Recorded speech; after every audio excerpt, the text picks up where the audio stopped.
Welcome back to Real Sports Talk, home of the realest sports talk. I'm your host, Run It Up, Rue. And today on our off-season All 32 preview special, we got the Cleveland Browns breaking down everything you need to know, how they go into the off-season, what they're doing to get better, and plus the expectations for 2025. What's that looking like? Oh, yeah, and we got a 3-round mock draft for y'all. Let's go.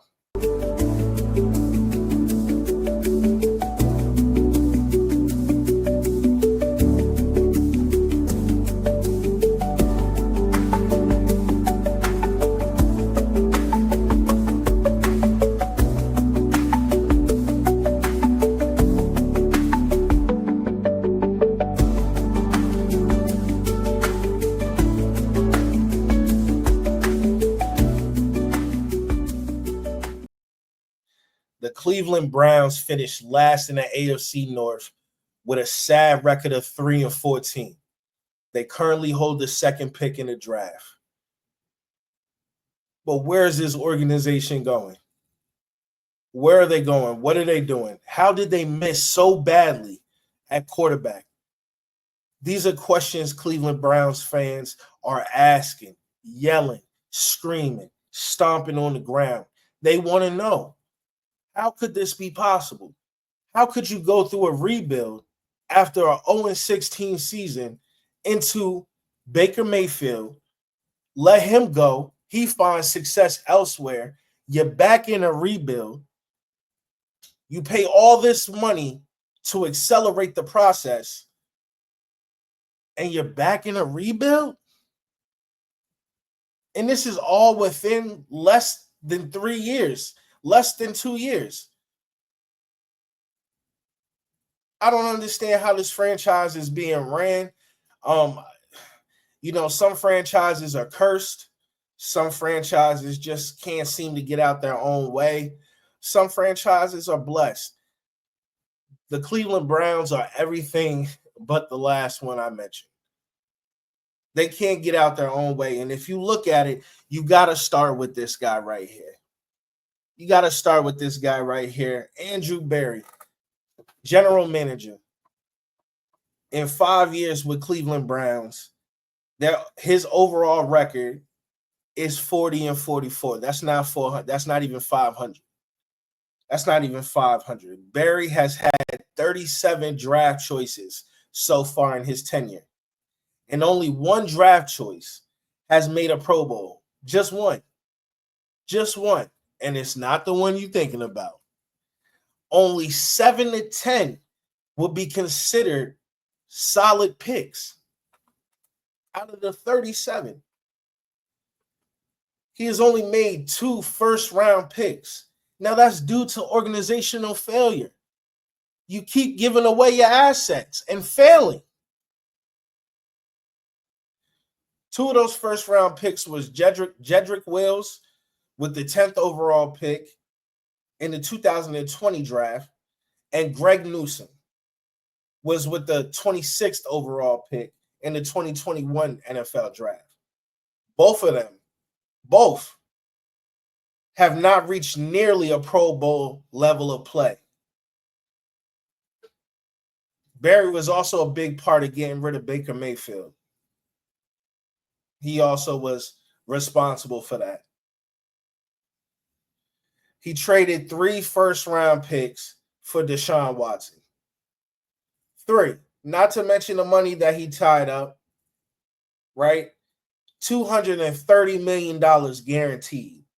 Gave away 3 first-round draft picks and tied up $230 million guaranteed. That is what Andrew Berry has done in his 5 years with the Cleveland Browns.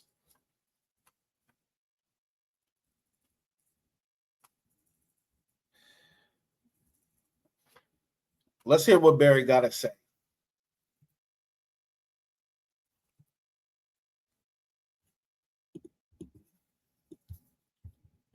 Okay. All right. Sit here in front of you with a season where we just won 3 games. And I really share in our fans' disappointment, frustration. Quite honestly, I'm embarrassed with the results that we've had as a team this year. Just plainly put, we didn't meet expectations. Our decisions coming into the year didn't meet expectations. And ultimately that responsibility lies at my feet. Okay. We all know it lies at your feet. We realize that. We realize that. But the problem with that happens. The problem is when you're willing to fall on the sword. It could be multiple reasons why you're willing to fall on the sword. You're willing to fall on the sword, one, to save your ass. I don't think you're truly sorry. I think you shot your shot and you failed. This season was a failure. This season was a failure. Him and Kevin Stefanski, the head coach, who we'll be getting to next, they threw a lot of chips in at Deshaun Watson. More than one person had to sign off on the Deshaun Watson deal. Okay. Andrew Berry just didn't come up with this decision by himself. Jimmy Haslam didn't have this bright idea by himself. Kevin Stefanski didn't have this bright idea by themselves. It was a collective.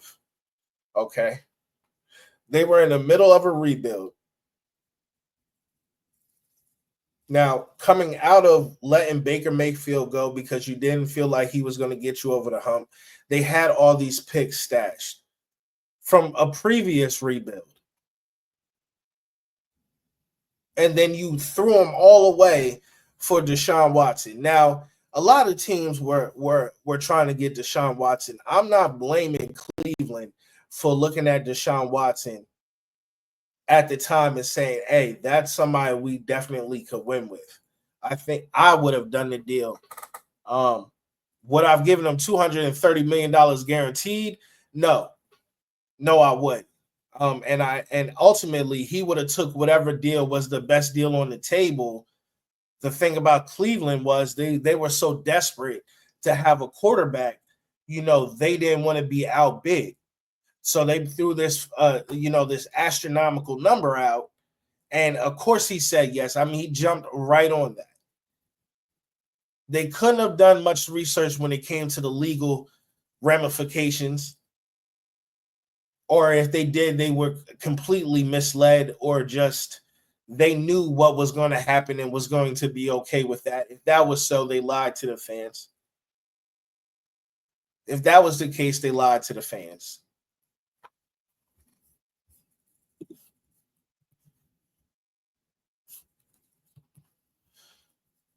But let's see how he feels about his head coach.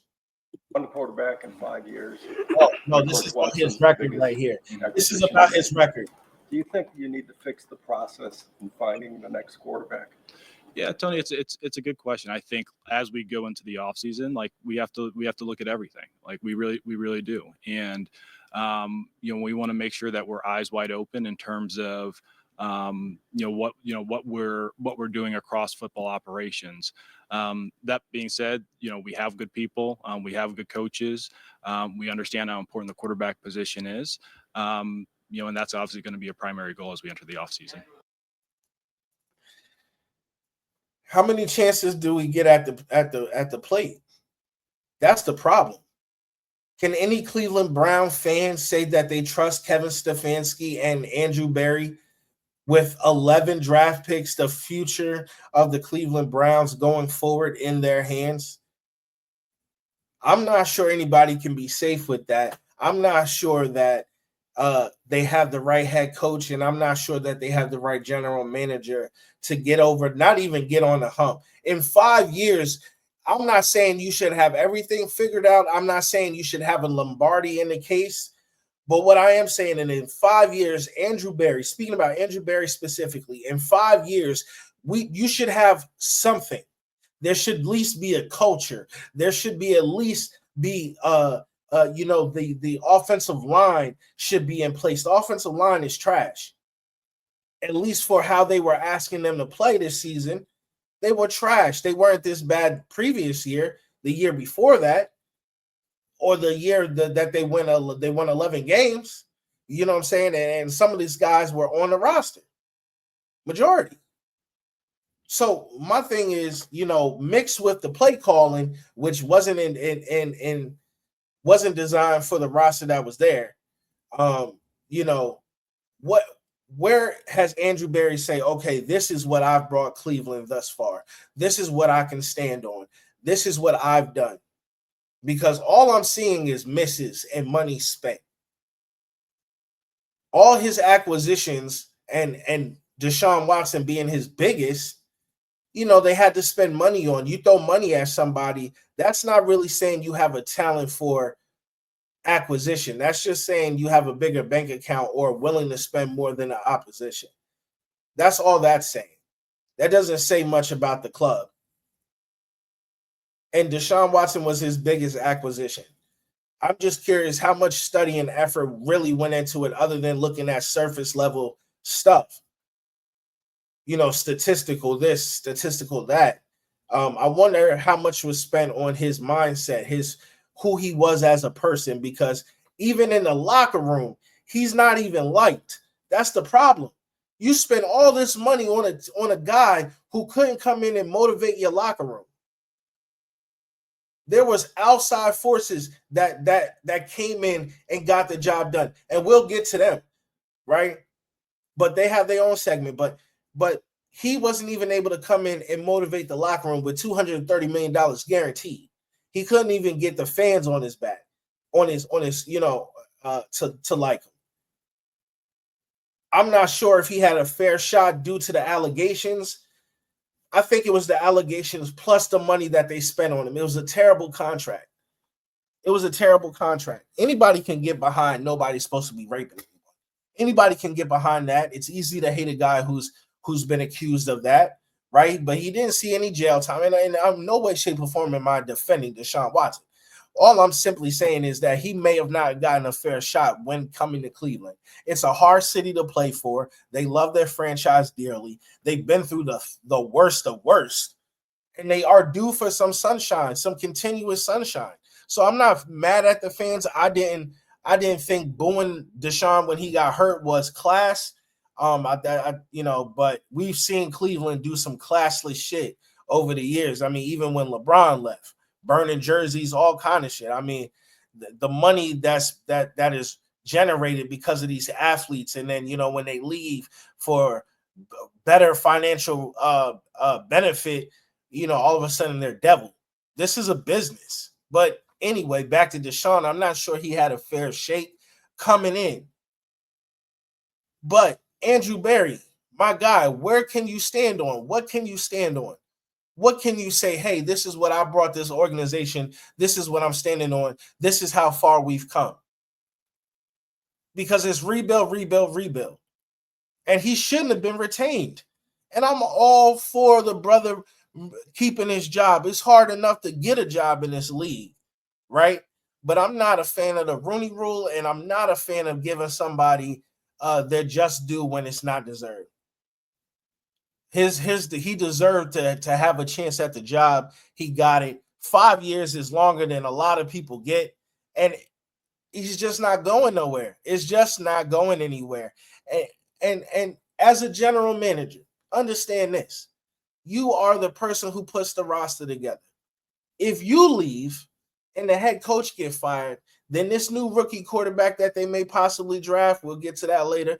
This new rookie quarterback, now he's playing with a head coach who's on a hot seat already, a general manager who's on a hot seat already, and who's likely to have a head coaching change in his maybe first or second season. So you're not even doing your future player any justice by this move here, by retaining Andrew Berry. But, him and Stefanski are tied at the hip. So let's hear what he has to say about Stefanski real quick and his play decision so we can move on and get to him. I hate that I got to press play on these videos. Whenever we talk about coaching staff, Kevin's goal is to make sure that he surrounds our players and builds a system that can accentuate their strengths and really minimize their weaknesses. Any decision that he makes in that regard is really with that in mind. A lot of things didn't go well for us offensively. We didn't perform up to standard. We didn't perform nearly well enough. And I know when Kevin met with you all yesterday, he was talking about he wants to make sure that we have a sound and explosive offense, and that'll really be the focus for us moving forward. It was Kevin's idea to kind of get away from sort of the things that they had done well in the past with zone blocking and that kind of stuff. Yeah, I'd say this, Terry.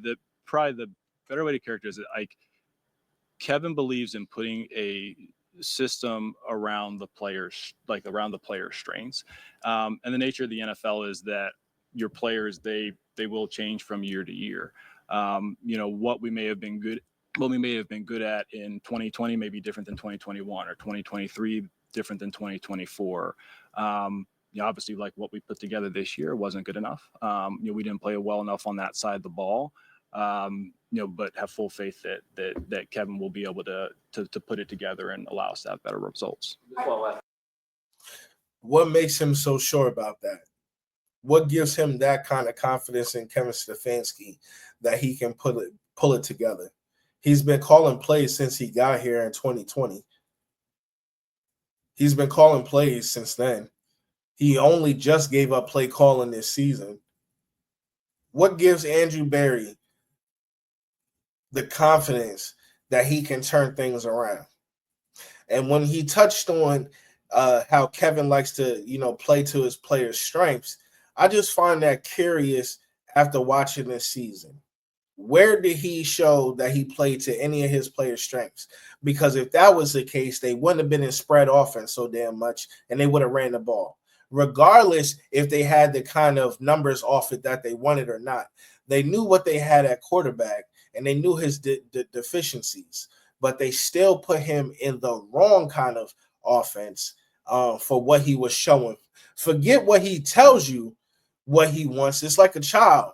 When you have a child, you may ask them what they want for dinner just to entertain them. You know what I'm saying? But at the end of the day, if they tell you they want ice cream and candy, you're not giving that to them. You heard them, but you're not giving that to them. You're giving them something that can grow. I'm just not seeing where Kevin Stefanski is going to grow. You are who you are. After 5 years, I have to take you for what you've done. It's a big enough sample size. 5 years is a big enough sample size. I think anybody would agree with you with that. It's a big enough sample size for you as well, Andrew Berry.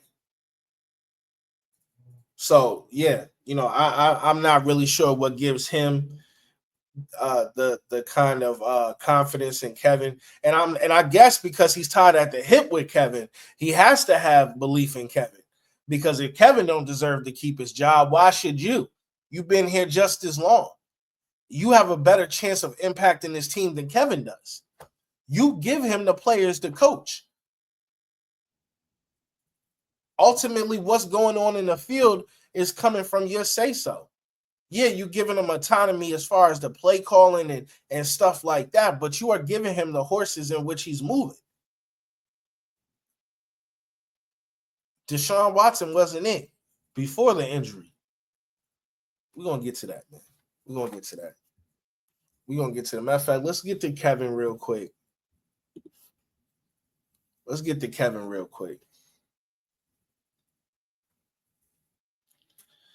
He also has, obviously, the same record, 40-44. The offense in 2024 averaged 15.2 points per game and struggled to move the ball on a week-in and week-out basis. Now, let's rewind. To begin the season, the Browns they changed offensive coordinators and brought in Ken Dorsey, right? They brought in Ken Dorsey. Now, Ken Dorsey wasn't play calling at first. That was still Kevin's job. He just wanted somebody who was able to, represent and teach the same philosophies in which he was seeking, right? So it was kind of a cushiony, back me up kind of role, right? And so Kevin wasn't getting anything out of this offense. He changed his offense to fit Deshaun Watson's play. He wanted to do this air raid, so he spread the ball out. He wanted to throw. Even though Cleveland's Brown identity for, I don't know, God's how long, has been to run the ball. But this season he wanted to pass, and he wanted that to be that thing. Quick, get the ball out of Deshaun's hands, get some yak yardage, become a more explosive team. As you heard Andrew Berry just say, that's what he's looking for going into this season. But that's what you was looking for going into last season. It just makes no sense to retain these guys. It just really doesn't. So then,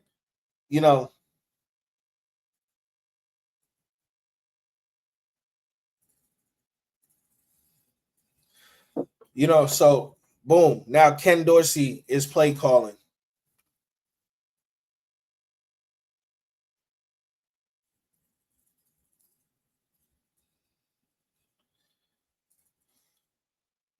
Oh, my fault, y'all. I'm just trying to, something happened real quick. I'm trying to fix it.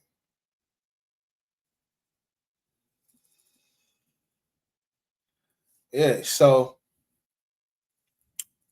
Deshaun gets hurt, and in come Jameis Winston. In comes Jameis Winston. And all hell breaks loose. You give the play calling to Ken Dorsey. Deshaun gets hurt. You're looking for a spark for the offense. You bring in and you plug in Jameis Winston, and Jameis does what Jameis does. Jameis comes in, he gives some veteran leadership, some poise, and he's gonna give you a good. He's gonna give you a good. It ain't just about having fun, man. Yeah. Remember the time you played your best football game of your life. Yes, sir. Remember the time after that victory you went to CC Pizza and celebrated with the boys. For real. Feel it in your heart, man. It's a long way back to Cleveland. Let's not leave it without a victory. All right? So put everything you got on the line today. Let's have a game of memory, man. All right? I remember. Let's go. Family on 3. 1, 2, 3, go. Yeah. So that's Jameis.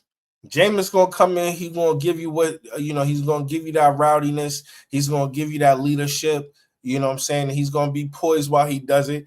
And of course, he's gonna throw some interceptions. But Deshaun wasn't moving the ball at all. Deshaun wasn't moving that ball at all. And in plug, Jameis Winston came off the field, so maybe injury related. This quarterback change late. Winston slinging it and completes. Jerry Jeudy with his first target today, incredibly. Thrust into that number one wide receiver spot after the trade of Amari Cooper, and his confidence just is nowhere near where it has to be. Winston throwing to the run, keeping the play alive and completes. Tell you who's showing up today, and that's Cedric Tillman. And Jameis Winston has nowhere to go. Winston high, back of the end zone. It is caught, touchdown. Oh, what a catch. And that's going to breathe a little life into Cleveland. Yeah. But ultimately, although Jameis was able to come in and add some spark to the team, the points just didn't follow like that play did. It didn't always look as good as that. And Ken Dorsey, he ultimately ended up getting fired. This was partially due to being tied sixth in the league with penalties, with 102 ineffective play, and finishing the season with the fewest points scored in the NFL. Those were all reasons that Ken Dorsey was supposedly fired.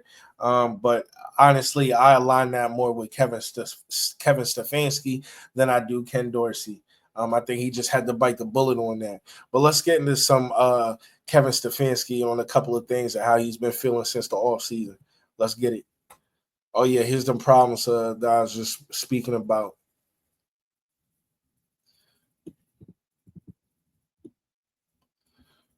$102, tied 6. Can't win like that. Can't win like that. Can you just reflect on the challenges of this season? You guys tried maybe some different things, et cetera. Yeah, I think there's a lot that we need to look into, Tom, and get fixed. This is never going to be about one person. Let me make that clear. Or in this case, about our one coach or another coach. Like, this is something that we all own. We all share in that, but have to look at all of it.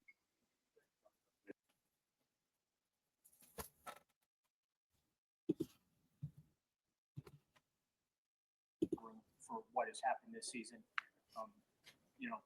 clearly effort not an issue, but like just from like a leadership standpoint and things like that, what do you think happened with this group of talented players where it just didn't really come together in all three phases? I would, to the first part of the question, Daryl, we all own this. That's how this game works. That's how sports work. You all own the results. So this is a player, coaches, staff. That record goes on all of us, and it goes on me, and you don't hide from that. What do we take away from this? We take a lot away from every season, and we have to learn from it. There's things that we know we can do better. There's things that we know we want to fix, but I can promise you, all of us are committed to fixing it together. Couple more shines. Yeah, Kevin. So going into this offseason, most fans were calling for Kevin Stefanski and Andrew Berry to be fired. Jimmy ultimately decided to roll the dice and keep both of them, despite failing to build a culture and a roster that can compete in a year in, year out. It has been one mistake after another with these guys, and it can't seem, and it's clear that the Browns can't get out their own way. The Deshaun Watson is just crippling to this franchise right now. They're really at a loss, with roster management right now, with the just overall direction and philosophy of the team overall, where it's going. I think they have to have some hard truths and with themselves and look at the mirror. And I just don't believe that Andrew Berry and Kevin Stefanski will make it through the whole season. And if they do, I think they'll be fired in the offseason next year. But, there's no hate to these guys. I'm just saying that this tandem is not getting it done.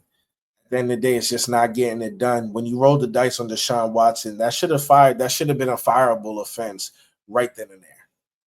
Once y'all realized who he was, everybody who was going up to Jimmy and this was a go, I sign off on it. They needed to be shown the door. Hell, I think Jimmy really needs to be, sell the team. I think that's what Jimmy needs to do.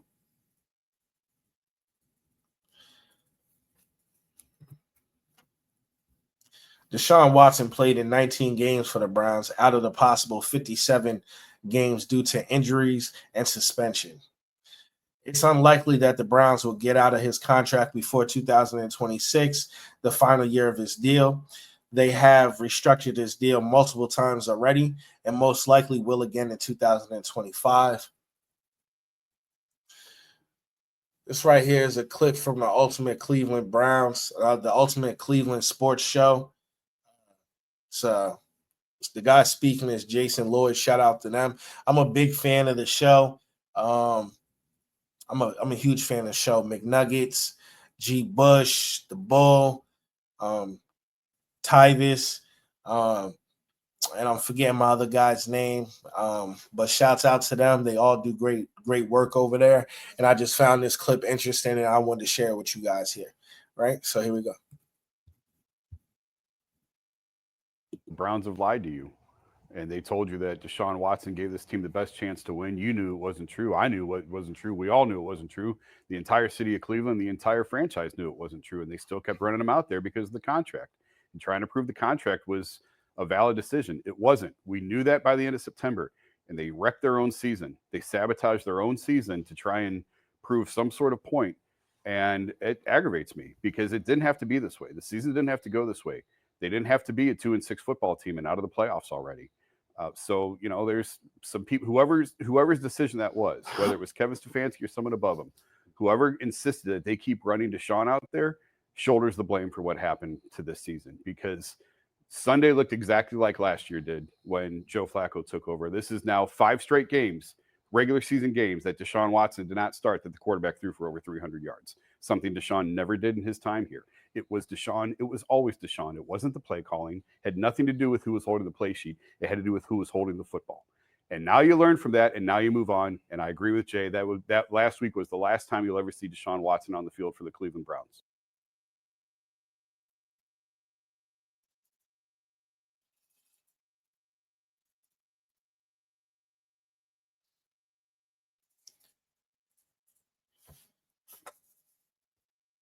Wow. Okay. All right. So Andrew Berry and Kevin Stefanski can't afford not to take a QB at number 2, no matter who it is, Shador or Cam. And I'm going to tell y'all the reason why. The reason why Andrew Berry and Kevin Stefanski can't afford not to take a quarterback here is not forget the risk that's involved, right? The reason why you can't is say they skip on Shador Sanders or Cam Ward. Let's say that they skip on them. Then what? You gonna save your job with a defensive end? What happens if one of those guys hit? What if the guy that you skip on, right? Say Cam goes first and you skip on Shador, and Shador actually turns around and is like the Brett Favre 2.0. What happens? What happens then? You can't save your job, even if they win a couple of games. You can't save your job with a defensive end, Abdul Carter. As great as he is, you can't save your job with Abdul. You're already going into the season on a hot seat. You need somebody to give the fans hope. You need to start the build. To start the build is to find a guy that you can at least be competitive with. Maybe he's not Patrick Mahomes. Maybe he's not coming out a Jaden Daniels. But if you can get a Bo Nix, if you know what I'm saying, if you can get one of those guys, not saying a Bryce Young, but if you can get somebody that's competitive, that does allow you to look at your team from a different scope, right? Because right now everybody associated with the Cleveland Browns are looking at them from a need. It's more of like a dire need. They need a quarterback. In no way, shape, or form do I see Cleveland Browns skipping out on a quarterback. Forget what Tennessee do with the number 1 pick. Forget if they get jumped by somebody going for that number 1 slot so they can pick the quarterback that they want. They have an option between one of these 2 quarterbacks right here, and they better make the most of it. That is the only way they can turn things around. That is the only way that they can save their jobs is if they go ahead and draft a quarterback and make sure that he hit. That is the only way they save their jobs. There's no other player in this draft, no matter how great he may be, that will keep them their job, because as great as a defensive Myles Garrett is, how great is he? What is Abdul Carter going to do? Even if you we're going to get the Myles. But even if you add Abdul Carter to Myles Garrett, that's not getting you a Super Bowl. That's not necessarily winning, 8 more games, 9 more games, because you have a Myles Garrett and the Abdul Carter. That is not how this works. So no, picking Abdul Carter first would not save Andrew Berry nor Kevin Stefanski's job. And I think Andrew Berry wants to keep his damn job. He got to draft a quarterback. So I'm sorry to break it to any one of you fans out here that believe that there's any other possibility, we can skip on one of these guys and turn back around and get a Jackson Dart in the 2nd round. I'm sorry, you're fucking mistaken. And it's likely somebody picks Jackson Dart before you can spin the block to go grab him. And then what would you do? So you can't even take that risk. You can't even take that risk. And as many holes as you got, it would be great if you was able to fall back and trade back. But you can't do that. You can't do that. That is not an option you have right now. That is not an option you have right now. You got a lot on your plate. You need a quarterback. Yes, the system is a failure in Cleveland Browns. And now you got the greatest player on your team requesting a trade. He's done. He's tired. I'm sick of it. You mean to tell me you paying everybody, you doing all this and that, you breaking out our momentum from our rebuild to go get Deshaun Watson, and this is what you bring back me? This is what you bring back? I ask you for a plan. I go upstairs with you. I tell you I need to know the plan.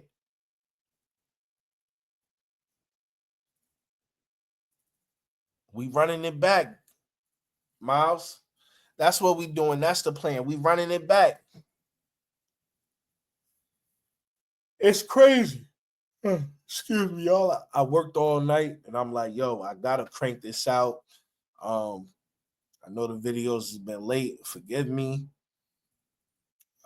New father in school, and I work all night. So, getting to these videos here, I'm already feeling a little tired on the inside, but it's always my pleasure. I enjoy doing this. And like I said, the channel is growing organically. But yeah, Miles is, I'm scratching my head too. Miles is like, yo, I need out of here. He went in so far as to go on Media Row, telling people, look, yo, Rich, I got to get out of here. I don't want to be a Joe Thomas. I don't want to be, a lifer and not get even sniff a playoff. Like, I don't want to be that guy. As great as I am, I want Super Bowls. I want to be immortalized with this game here. I'm different, and I want to go somewhere that is different. I'm tired of losing. Once he started going on these platforms, there was no way you was going to be able to retain him. Where there's smoke, there's fire. Where there's smoke, there's fire. The Browns have stated that they are not interested in trading the former two-time Defensive Player of the Year. With this team heading nowhere fast, trading Miles could be the best and only card left to play worth a damn.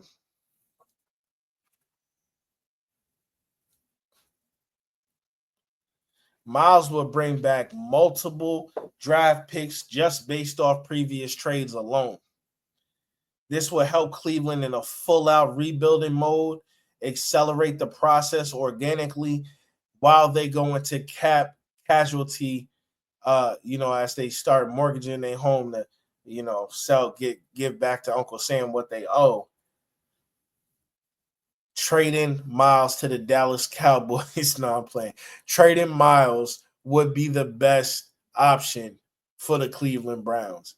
I would love if they traded him to Dallas. I got a 5th round pick, I got a couple 5th round picks y'all could have. Now, Browns, 3 moves the Cleveland Browns must make this offseason. First, they need to figure out, is this going to be a rebuild or a reload situation going forward? Like I already said, Myles Garrett trade request could be a blessing in disguise if handled properly. They control the situation, seeing how he's still on contract for 2 seasons. They want to revamp this whole team. I was going to say offense, but they want to revamp this whole team completely from QB to DB, O-line, D-line, wide receiver, running back, tight end. They got literally a couple of pieces. Minus Myles Garrett, they literally got a couple of pieces, maybe 2. I'm only thinking of 1. Ward, their cornerback, Ward. I can't think of anybody else. Jerry Jeudy. My fault, y'all. And then third, they need to address that defense needs to be addressed at key positions. So those are the 3 moves that I think in this offseason the Cleveland Browns can make to right the ship and at least get back to some competitive football. Now, the Browns free agents going forward is offensive tackle Jedrick Wills. He's unlikely to return due to rocky season once again. They needed to see more from him. Nick Chubb, running back Nick Chubb, broke his foot in week 15. His future is uncertain with the team. They could bring him back on a team-friendly deal, or he could look for greener pastures elsewhere. Next is Elijah Moore, wide receiver. Didn't produce as expected or needed. He didn't produce as expected or needed. He goes a lot of games just not even noticed on the team. I've already spoke on this guy right here, Jameis Winston. He could possibly return depending on what the team decides to do in the draft and in free agency. But I think it would be smart if they actually retain Jameis Winston. As the clip showed, he was able to do some things with this offense and move it. And I think if they go back to a more run suited offense, Jameis would excel in that, limiting his times and chances of turnovers. And maybe it could be more bang than bust. Now, some potential notable cuts could be offensive tackle. Oh,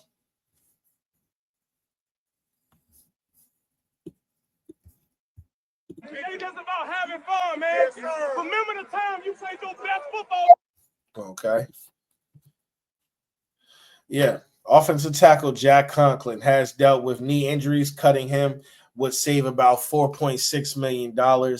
Jack Conklin, you got to go. You got to go, Jack. Don't you come back no more, no more, no more, no more. Hit the road, Jack. All right, next would be Joel Batinio, offensive guard. Joel Batinio, offensive guard. Next would be linebacker Jordan Hicks. He's up out of here. And then lastly, but not least, offensive guard Wyatt Teller. They possibly could bring Teller back. I'm not sure. Now, the Browns' salary cap is ugly. Piss on it. Piss all over the salary cap. $29 million over the salary cap. That boy better start reshuffling his finances. Right? You better stop playing like you got a job going forward, man. This is terrible. That's terrible. The team needs QB, obviously, offensive line, wide receiver, defensive end, and cornerback. Those would be the team needs. Now, the Browns free agent targets: wide receiver Tyreek Hill, cornerback Kirk Cousins, edge Khalil Mack, and cornerback DJ Reed. I think they could bring all these guys in, a couple of them, maybe one or two, and really try and right the ship in Cleveland. I can definitely see Kirk Cousins as a wily old vet, because like I said, once again, this team doesn't like to get out of their own way, but I can definitely see where a world where Kirk Cousins gets another shot, and it's in Cleveland. Now, the Browns draft position, first round, they own the number 2 pick. Second round, they own the number 33 pick. Third round, the 67th pick. Also in the third round, they own the 90th pick from the Bills. And the 4th, 5th, and 7th is to be determined. Now, they have 5 6th-round picks. So they got 11 picks overall. It's pretty good. It's pretty good. Now, the Browns draft targets could be Shedeur Sanders. Now, Shedeur, accurate with his arm. He's not the most mobile quarterback. He can do some escape moves or whatever. I think he may be able to get a little better over with time, but I wouldn't expect much from him. Accurate as a passer. He has a beautiful deep ball. I would be interested to see how he fits in Cleveland. But if asked by him or his friends, he only uses Cleveland in Madden. Don't take my word for it. Listen to him. Play Madden. I can play Madden. You know who I play with?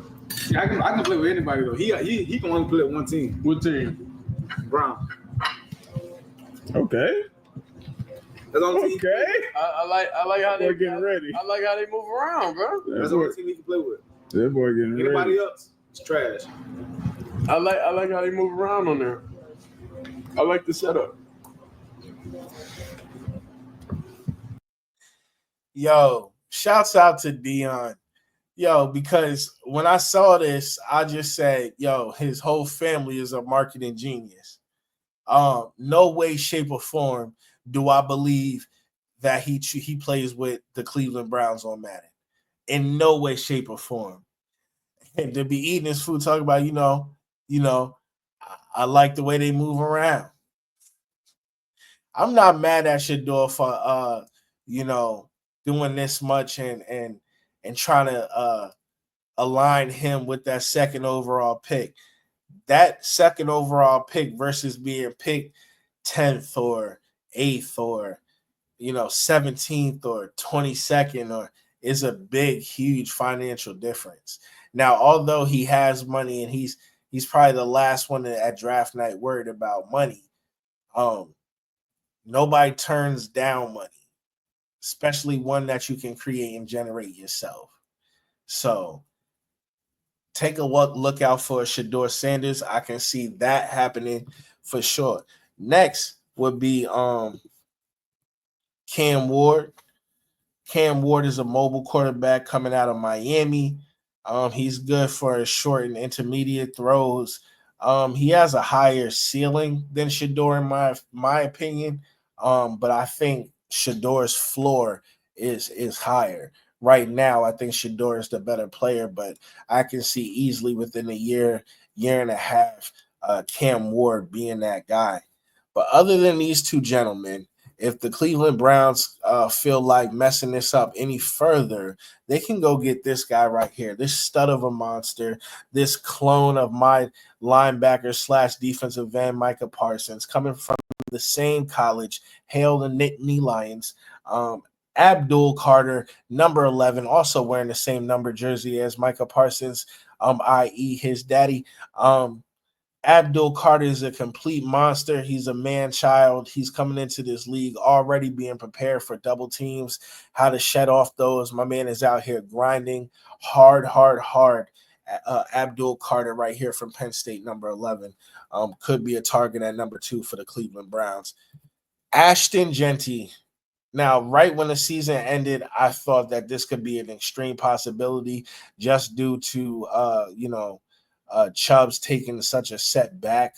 But I obviously think that they would have a hard time even getting a running back and saving their jobs, yet alone a defensive end. So, although it's your decision, I don't necessarily see Ashton Genty coming to the Cleveland Browns right now, not behind that offensive line and really being able to utilize and maximize her time right now, especially because she's in her prime. So we'll see.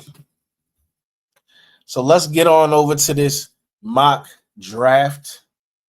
Let's get on over to this mock draft here. What I'm going to do is pull that up for you guys. All right. Excuse me while I get to work.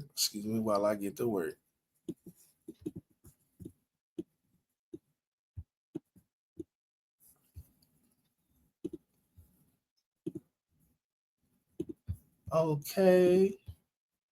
Pull that. All right. And I already got it set up right here. We only doing 3 rounds. I'm going to switch this over to fast. All right. We already know we picking at number 2. So let's see what they got on the board for. Ooh, I like this. All right. Cleveland Browns, you on the clock.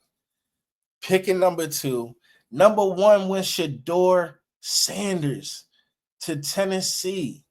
That leaves you Cam Ward. Oh, Cam Ward. Cleveland. This is a decision.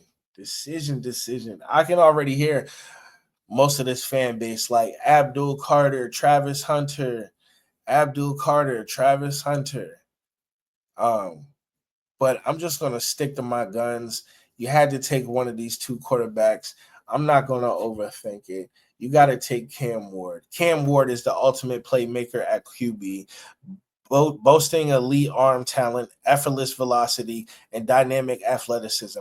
His confidence and creativity set him apart, but his tendency for risky throws and inconsistent footwork can lead to trouble.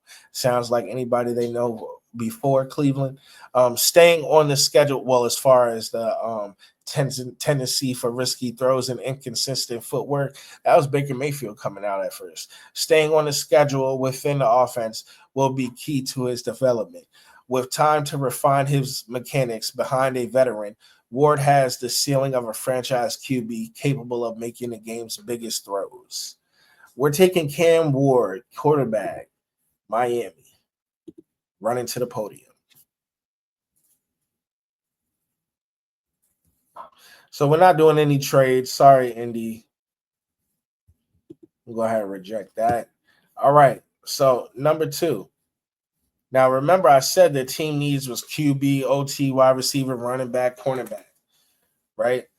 Okay. So where do they go from here? They got their quarterback of the future. Do they go O-line to help protect him? Do they go defensive tackle? Where do they go from here, right? Where do they go from here?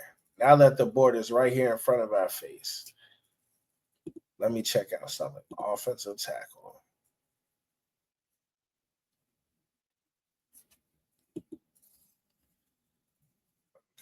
I really like Donovan Jackson right here. Is poised to be a top interior offensive lineman in the 2025 NFL Draft, showcasing an impressive resume at Ohio State. So he's familiar with the town. 6'4", 320 pounds. He combines sharp intelligence, explosive mobility, and powerful strength. With solid athleticism and punchy hands, Jackson has all the tools to become a long-term force on an NFL offensive line. I think this would be a beautiful pickup for Cleveland right now, just because you got the QB and you want to bring some stability to that offensive line right now. Now, I know a lot of fans that probably be like, okay, well, we need to run the ball, right? Isn't that supposed to be a big thing for us right now? This is a deep draft. Now, although I would love Omari and Hampton right now, I just think that it'd be smarter to go ahead and use this draft pick with a different position than running back. Let me look at wide receiver right now, just see if there's nobody. Okay, so Trey Harris, I do like coming out of Ole Miss. I don't necessarily think he'll be a team fit. I just want to look at one more thing before I make my decision. Okay. Trey Amos at QB, cornerback. Trey Amos is a gifted cornerback with the tools to be a long-term starter. His athleticism and frame make him an intriguing prospect. And with the right development, he has the potential to thrive at the next level. While refining his eye discipline will be key, his natural talent and upside could make him a valuable addition, especially for a team in need of help on the outside. Cleveland need help everywhere. There's really no bad pick for them. Jahad Campbell would also be another great pick, this linebacker out of Alabama. His versatility sets him apart as a true linebacker with the ability to contribute as a situational pass rusher. While his frame suggests edge roll, his finesse style and impressive coverage skills shine at the second level. His fluidity, explosiveness, and instincts allow him to mirror receivers and take away key plays with his length and athleticism. He's dynamic, multiple use defender who can impact the game in various ways.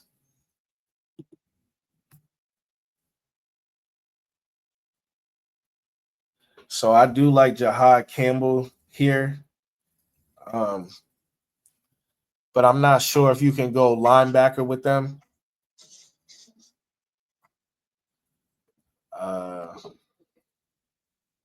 So let me go ahead and take a look at the offensive guard one more time. Donovan Jackson. I'm going with the Donovan Jackson. That's who I'm picking, number 2 overall. The second pick for the Cleveland Browns. I'm not trading with Las Vegas. They want me to move one pick back. There's no trades in this mock draft here. Let's look at the board and see it for what it has. All right, so we got the QB. We got that offensive guard.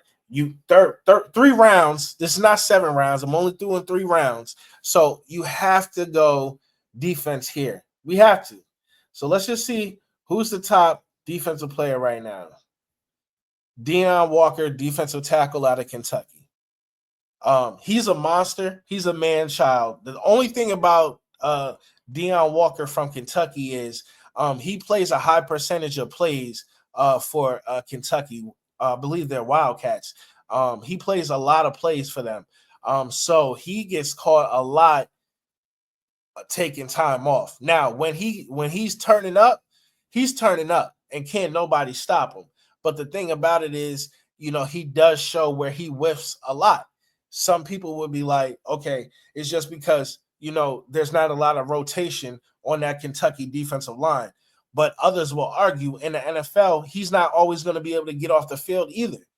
Not every team rotates their linemen at a high clip. Sometimes in a game, he'll have 60 plays. May not be in a row, but in total, he may have 60 plays. So you don't never want to see a guy taking any play off, not due to tiredness. To me, that's not an excuse. You have 2 jobs when you're in college. It's to get good grades, and it's also to play your ass off so you can get to the next level. All right, so you got to work just as hard at school as you do as your craft, right? So I'm not about to sit here and say because when he's tired, is that an excuse to fail a test? No. If you're on a fucking football field, if your helmet is on, if the pads is on, if your shoes is laced, then it's time to bring the fucking pain. And that's what Deion Walker does when he decides to turn it on. He brings the fucking pain. Let's not get it confused here. But we got cornerback from Ohio State, Denzel Burke. He's also somebody that could be looked at. Kyle Kennard, edge from South Carolina. He's somebody that Cleveland could be looking at. What does Cleveland need right now on that defensive side that can help them right now? What could they use? Okay, let's think about this. They have Myles Garrett, right? I know he's asked for a trade, and in my opinion, he's out of there. But for right now on that roster, they have Myles Garrett. What if they did throw a defensive tackle on that line? Now they're getting interior pressure plus edge pressure from Myles Garrett. How would that look for Cleveland fans? Y'all tell me in the chat if y'all think that would work. To have a defensive tackle pair him up with I almost said Micah Parsons, thinking of Abdul Carter. Would you like a defensive tackle to go along with Myles Garrett? Or would you prefer Myles Garrett and having a brand new shiny toy in the secondary? Like a Denzel Burke out of Ohio State. Y'all let me know in the chat right now with this 3rd pick, which way y'all would have went. But for me, I'm going with the man-child, the sometimes slacker, the all-time gamer, Deion Walker, defensive tackle out of Kentucky with the 3rd pick for the Cleveland Browns. Overall, he's a guy. I'm taking him. And that right there concludes my 3-round mock.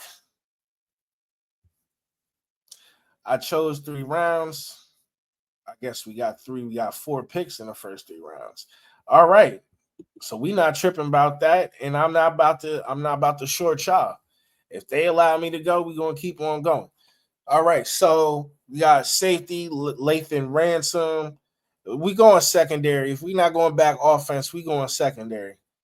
You could go edge. Jordan Birch is a good one right there. He's a dynamic defensive lineman known for his refined pass rushing skills, including a standout swim move that contributed to 8.5 sacks and 11 tackles for loss in 2024. He excels with explosive burst and speed to power conversion, but struggles in run defense due to limited arm length and lower body issues. Despite these challenges, though, his productivity and skill set make him a likely mid-round draft pick, right? So for us right now at 6'6", 295, right, in our 2nd pick in the 3rd round, Jordan Birch, edge, Oregon. How does that sound to y'all? Y'all let me know in the comment section if y'all like that right here. They also got let me check out the wide receiver real quick. All right, so all the premier wide receivers are gone.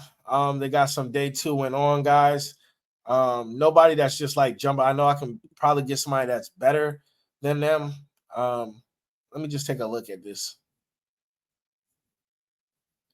I mean, you could go offensive line again, just but for the sake of transparency here.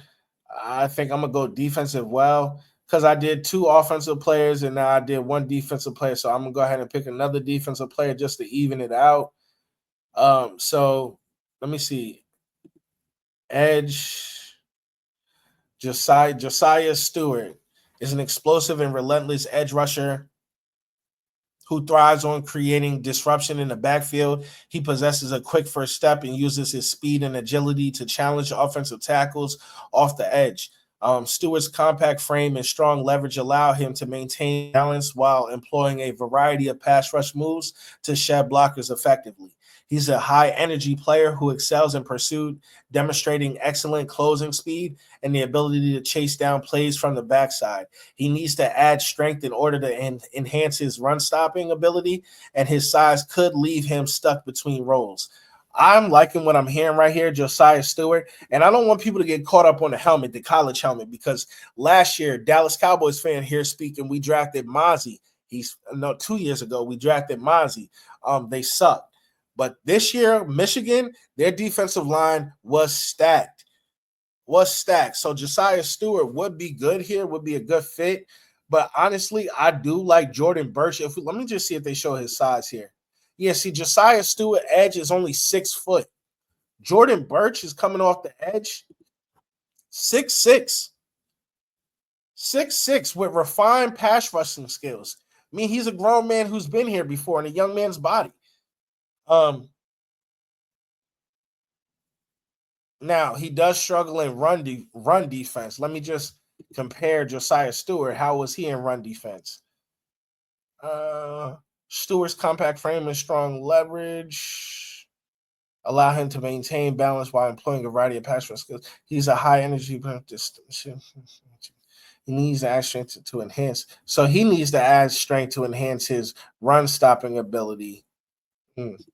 So you can't have it all, right? I'm going to go Jordan Burch, even though he's a little down on this list right here. Jordan Burch, Oregon, edge. We're drafting him. So that concludes the draft right there. Let's just go over it real quick. First, we picked Cameron Ward, quarterback out of Miami.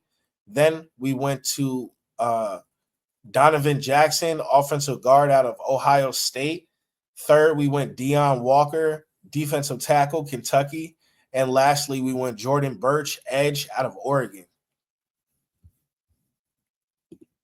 So, I mean, that concludes that draft right there. Y'all let me know in the comment section how y'all was feeling about that.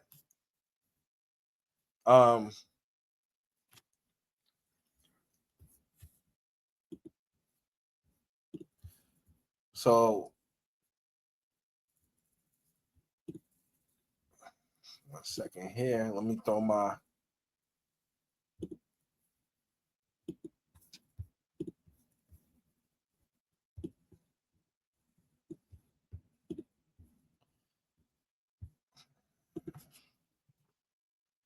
All right, so this is the schedule for the Cleveland Browns going into 2025. Now you know their division opponents. They're going to see them twice, which would be the Ravens, Bengals, Steelers. They're going to see those twice a year. I see Cleveland winning one game against the Steelers, whether that's home or away, and losing the rest. So that would be 5 games. That'd be a 1-5 record in the division.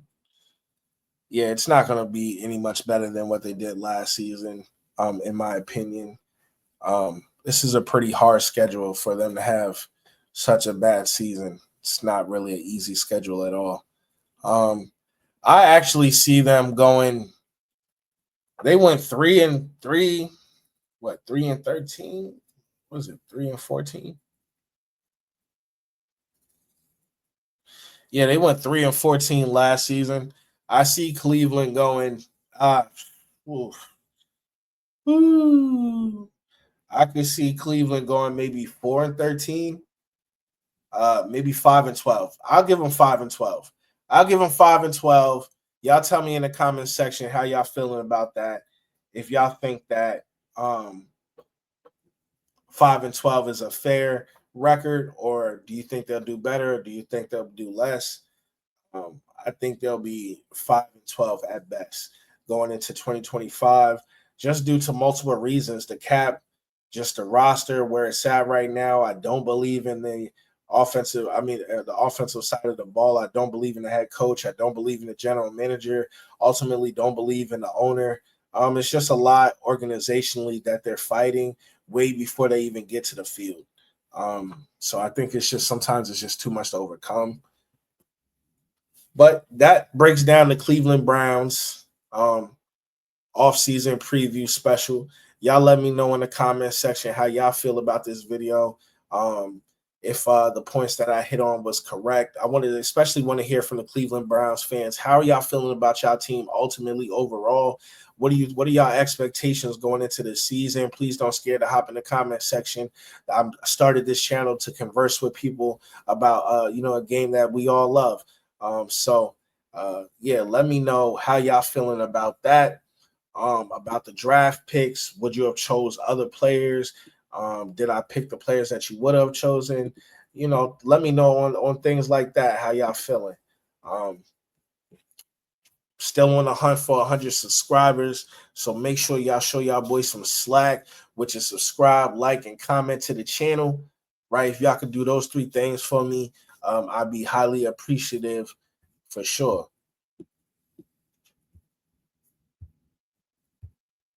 And I'll be appreciative for sure. But yeah, that wraps up this video right here. And yeah, like I said, I'm on a hunt for 100 subscribers. So y'all make sure to hit that like button. Make sure to ring that notification bell. Make sure to hit that subscription bell. Right? I'm doing alphabetical order. I'm going down in line. I'm breaking down all 32 teams. They all season preview, letting y'all know how they going in, how they coming out, what they doing to get better. So if Cleveland Browns wasn't your team, stay out for the next one. Dallas Cowboys, we up next. Let's go.